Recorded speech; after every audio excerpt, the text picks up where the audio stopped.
For me, technology should always be considered as a way of enabling creativity.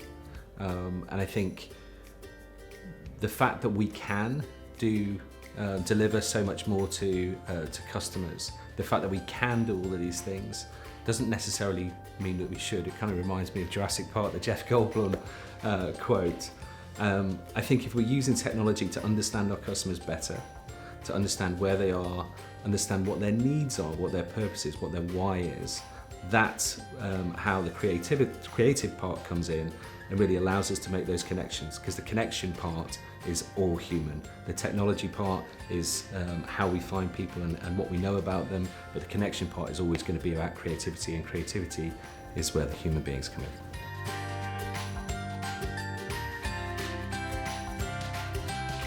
The thing that makes human beings unique is that we have a purpose, we have a why, a reason to do things. It's what gives us determination when we hit a barrier. It gives us grit, and it gives us creativity.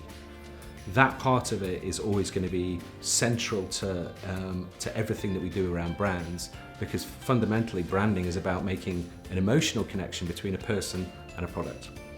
The technology part allows us is the what we're going to put in front of them, where and how. The human being bit is the why.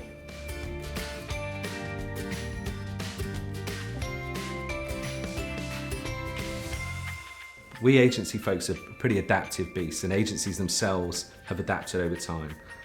It's not too far back when we used to have to print everything out and write on it and put it in a physical folder. Remember them, and take that over to someone else, and now that can all be done with the press of a button.